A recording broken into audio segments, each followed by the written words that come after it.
Discs that turn more fade less. Understable discs are typically shown to fly on big turnover lines, but as we all know, discs can be used for a lot more than just one shot. One of the most useful ways to throw an understable disc is on a Hyzerflip. A Hyzerflip will take advantage of the speed and glide of an understable disc, but still lets it hold a relatively straight line. To throw this shot, start with an understable disc and throw it hard, low, and on a hyzer angle. Ideally, the disc will flip to flat or stand up and maybe even work right a little bit, and then have a gentle finish. Sounds super easy, right? Not exactly. Throwing a Hyzerflip requires knowing your disc super well. A little too much turn and the disc can turn all the way over and cut roll. Too little turn and the disc won't get to flat and it'll just move left the whole flight. That's why practicing this shot is so important. Newer players often struggle with Hyzerflips because of a nose-up release. Getting the nose down is what makes discs turn, and that can often be difficult, especially for a hyzer release. So if you're struggling with this, I'd first encourage you to check out some of the videos I've made on the Dynamic Discs YouTube channel about nose down, and then try to throw with a little less hyzer.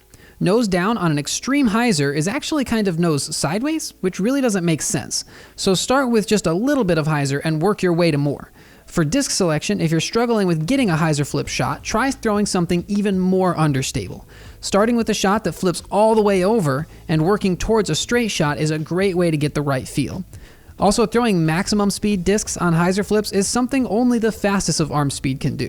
When you have to be that precise with the release angle, power can really mess things up.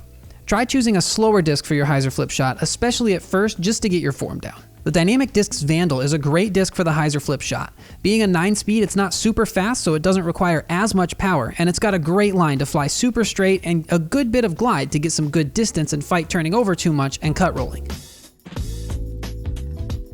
Sometimes you may want to throw a more stable disc on a Hyzerflip line if you want to shape a hyzer, but get a little bit more distance down the fairway before fading. This is known as a push hyzer. And the form to throw that shot is almost identical to the Hyzerflip I just described, but with a different disc. My go-to for that shot is a getaway. Lastly, most of the time, control is valued over distance on the course, but if you're going for the best bang for your buck as far as distance and control, throwing a Hyzerflip with a faster disc will offer a lot of control and massive distance. But everyone's game is going to be a little bit different. So let me know over in the Disc Golf Answer Man Facebook group what your go-to disc is for Hyzerflips. And if you don't have one already, check out the Vandal.